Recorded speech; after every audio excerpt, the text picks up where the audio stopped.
great move by Hawthorn securing Mitch Lewis. Look, I don't know if it's the guy's had so many injuries, and I think it's great that he's going to see it out with the Mighty Hawks. No, I'm with you, Peter. Seeing his form in recent times, we always known the abilities there, and he's a beautiful kick of the football for a big guy. Probably the question now for the Hawthorn list management when you go depth chart. Joel, Lewis, if King does arrive, which we expect him to do. Gunston has just re-signed as well. So I think Gunston you can sort of put in another sort of bracket because year by year. Yeah, Deer, Ramsden. Yep. And then they play two rucks, obviously in Meek and Reeves. I'm not saying they're the forwards, but I'm just talking about team balance. And then young Schubert is doing some good things, their recent draftee. Yeah, I mean... McCabe. Yeah, the list is long, isn't it? The thing about Mitch Lewis that you have to take your hat off to, he would have signed for a lot less money to, stay at the football club for the opportunity to be a one-club player. So there's that part of it that you love about him and that he wants to be a part of success and win a premiership with this group because he feels that they're close. You just don't want this next couple of years to play out where he's the one that gets hurt, which it may be the case. I wonder if Ben King, how much he's, sort of still in the picture with these two signings. Different player. And I think if he wants to go there, they definitely entertain having someone like Ben. But we've seen like someone like Cal Shadir isn't getting a look in. Yep. And if you're someone like that, knowing that Mitch has just re-signed, Jack Gunston, I know you said he's in a different category, but if Ben King ends up there, what are you going to do? It's going to be very heavy down in that forward line. A man who can get very testy with a microphone in front of him in recent times. Apart from you. I'm all good. No, you're good. Damien Hardwick was asked about Ben King today. But it also won't be the end of the world if Ben leaves. Like, once again, we've got magnets in place that we've got having conversations on a weekly basis with players trying to get to come to our footy club. Last year we brought in Christian Petrarca. The year before that we brought in Daniel Rioli. So you've got to be prepared to lose a couple every now and then, as much as we'd love for them to stay. But what we do know is we're very capable of bringing in players in. He's second on the Coleman. How can it be a I could take it or leave it scenario with Ben King? His record from the start of his career, he's flying. Like he's been super consistent now. That's a loss. Big loss. Some people don't like the way he plays key forward, but he's found an effective way to play at AFL level and kick lots of goals. Collingwood fans, I want to hear from you. Nick Theodosio, open line 133 693. And I want to hear from you too, of course, because if Jed Walter is expected to sign a 3-year extension at the Suns, Mitch Lewis has just signed at the Hawks. Ben King's reportedly heading to Hawthorn. Gunston's signed. Where does that leave Collingwood? Because obviously the big discussion around Collingwood is how can they get a forward in or who's going to be the next forward up.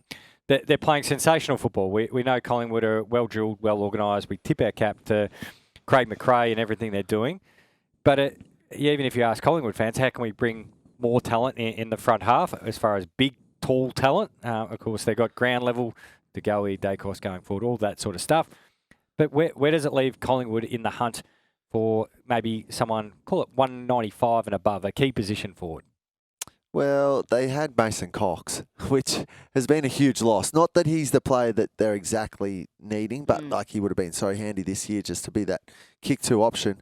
The next one in line, I can't really think of who that may be that they're after. There's not many out there.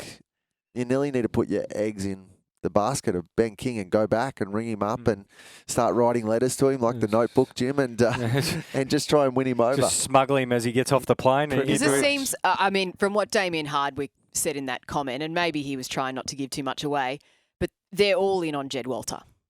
Yep. All in. Like they're really desperate to keep Jed Walter at the Suns. And we've spoken about him before, and I know what you think of him in terms of his age, physical profile. What is he, 195 centimetres? He's a beast. Yeah. So to me, it seems like that's the priority. The priority is re-signing Jed Walter. If Ben King goes, Ben King goes. But Collingwood need that reinforcement up front. I mean, I know Tim Membry's come good in the last couple of games, but it's been very inconsistent for them. Tim's not a key position height player. No, either. and I know they're going to lose Bobby Hill, and he's not that either. But that's someone else who won't be returning. Yeah, and you also remember the Gold Coast Suns have Ethan Reid, who's sitting on the sidelines, and they've tried to play him on the wing because of the squeeze with King and Walter. Jamara, what they do there post this season. Jesse Hogan. Jesse Hogan being spoken about. Of course, we heard Kel Toomey speaking about Jesse Hogan, maybe looking for a longer-term deal. Can the Suns offer that to him? Simon's up. Good evening, Simon.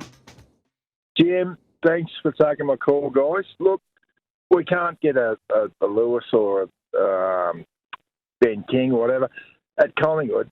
What about a super fit Darcy Moore going back forward where he started his career? You know, how would that go, do you reckon?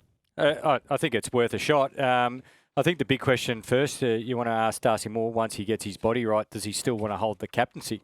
Yep. They've got two excellent leaders who are filling the void, of course, in Nick Dacos and Braden Maynard, and it might be a good time for Darcy to focus in on his body. I wouldn't be surprised if he's captain again next year, but I think that's a fair question to sit down with Darcy. And I reckon it's great when clubs have former captains still there. It's not, to actually help the next captains and add more leadership around the edges. So I reckon first address that, then address where he fits in the team and the way that they're playing. Like the way Darcy likes to play back, is that still the way we want to play as a Collingwood unit, or can he go back up forward? Yeah, I agree. I think they've got to have big discussions with Darcy on what that may look like, because what we've seen out of Collingwood over the last 5 weeks is, as Jeremy Howe told us, tighten the screws, and they look better in and behind the ball when they do that. So, look, he could still play a really key part forward of the ball. But I still do think that they will be looking at the end of the year on bringing someone in. Pete's up next. Good evening, Pete. G'day, Jimmy.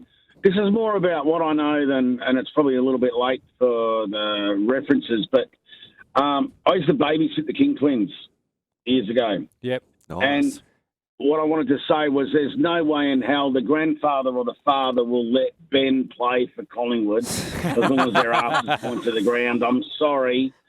That's a fact. That's funny. Grandfather was chairman of St Kilda at one stage. Father played for under-19 St Kilda.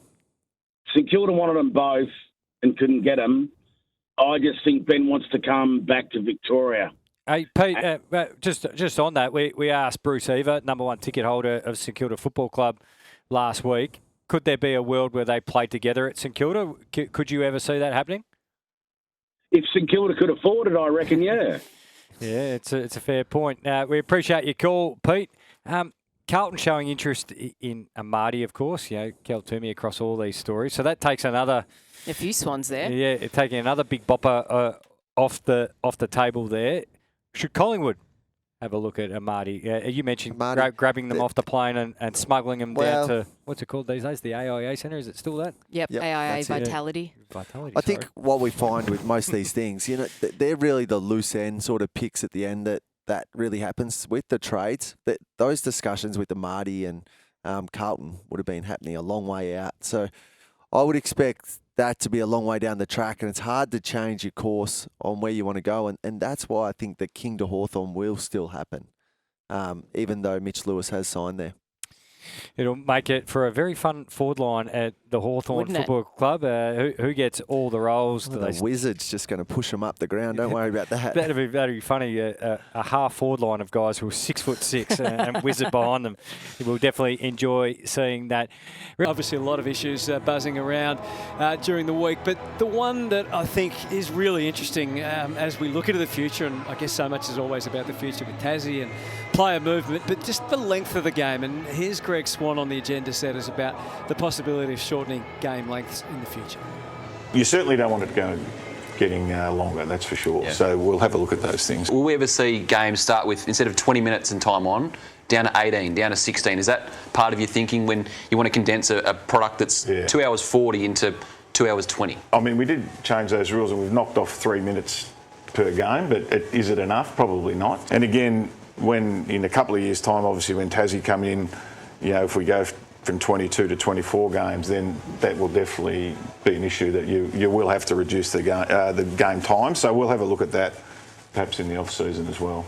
What do you feel like the industry feels about this, Laura, the clubs and general? I agree with what Greg Swan says about when Tassie comes in, because if you've got more games, that is going to have an impact. I mean, it's already a very long season. We've already talked about how overall the length of the season has become much more than it used to be. So I don't think 3 minutes off a game's enough. I was interested in what you thought as someone who play-by-play sits there for every second of it. Have you noticed it's 3 minutes shorter? I don't think I have. Maybe slightly. I always, in some ways, always feel like I'm, and probably all of us to a degree, are the worst people to make these decisions. In one way, we're the best because we should be educated and think about it a lot. But on the other hand, we live it and work it. So for us, it impacts our work life. So you kind of, I'll give you an example with cricket.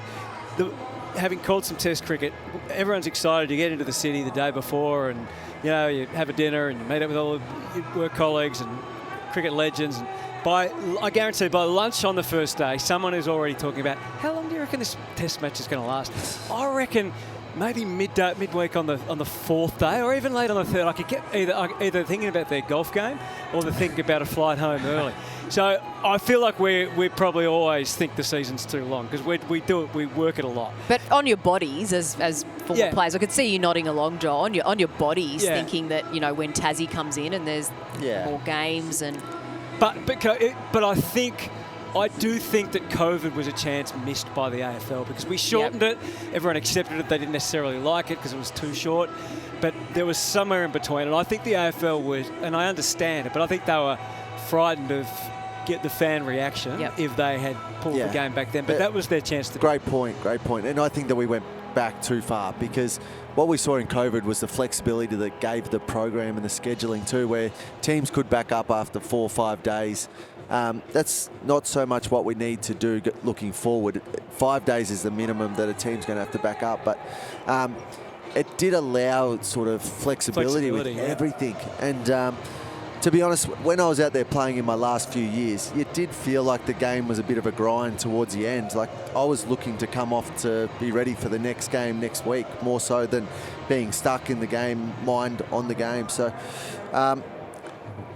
we want our best players out there all the time. We don't want them resting a lot. So by shortening it a little bit would help. Yeah, 18 minutes doesn't seem like a drastic change to me from the 20-plus time on. No, and I think that, and I agree. I reckon your point is fantastic, Hutto.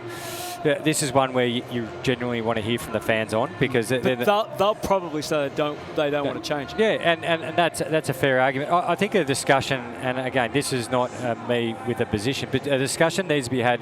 So the obvious pushback is, the broadcasters will hate it because there's less ad breaks, so on and so forth. Seven would probably hate it more than Fox. I can offer a little bit of a counter, and I go. No, that's only because they're doing commercials during the course. Yeah, I know. I have a little bit of a Joel's mob. I have a little bit of a different point of view on it, and it'll sort of hopefully make sense towards the end, like anything we do on radio. That a lot of the difference between good teams and bad teams is actually the time on period. So when you go into games, the big separating factor is that last 5 minutes of each quarter, and also is that good or bad? So this is what I'm hoping will happen. That'll actually make the competition a little bit tighter. So your younger teams can hang on, you notice, the first 15 minutes of quarters. But then as fatigue sets in, stayed out there. So would that actually create a more premium product? And when a product is at a higher premium, the cost for your ads will go up. So if you just have inundated with content... You can't be sure about No, but I'm not being sure. But I think if you actually have... an actual detailed and conversation regarding not just that means everything has to be cheaper because we're going less. I just don't believe in that theory that always less means everything is less. Yeah.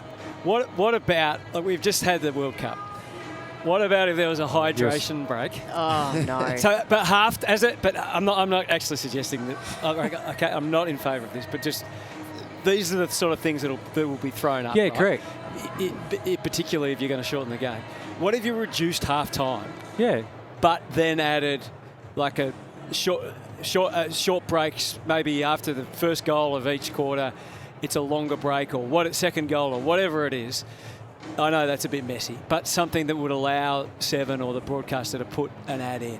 Yeah, but wouldn't then the broadcaster just do extended pre-games and post-games? Probably. So it's not the same though because okay. With the ads, you seriously, mean? the eyeballs are on just the not there pre-game or post-game compared to during the game. Yeah, and this is why I'm highlighting the fact that you actually really need to thrash at it as a proper conversation and just not accept, less means less money. Like, the NFL has had the most premium, and I know we're not the NFL, but they've had the most premium TV rights deals, commercial relationships and commercial dollars, and they play the least amount of actual playing time, as games, compared to any other top-end sport. So their season is tiny. Yep.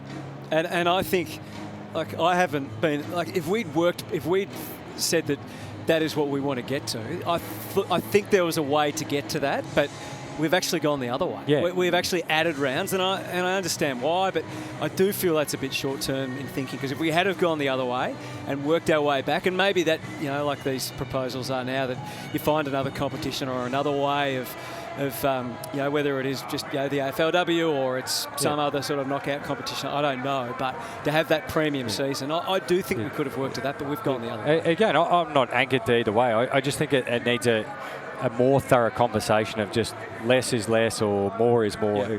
But I agree with you. If there are fewer ads, they just sell at a premium price and people will buy. Yeah, and there's different ways to do ads. Like, not that it sounds weird, we're talking about ads, but we don't do in-game, like, down the little bottom runners that are on TV. As you see on NBA, Joel, you watch a lot of NBA.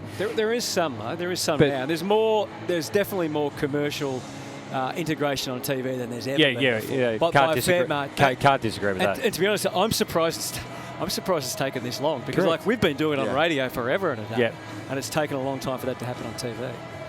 So, we've had the score, we all grew up with the, whatever, like 3GL was the Murray's menswear scoreboard when I used to listen to 3GL from the back of the Now Dad's you run Kings to Macca's and get the quarter pounder. Yeah, we do. So delicious. Get a McMahon's up, Yeah, exactly. Don't McGraw. But anyway, it is interesting. But I do think, again, the fans' view, from what I understand, they want it to. They don't want it to. They feel. Again, speaking for thousands of people, they feel like at times that the traditions of the game are getting picked at, and this is one of the things.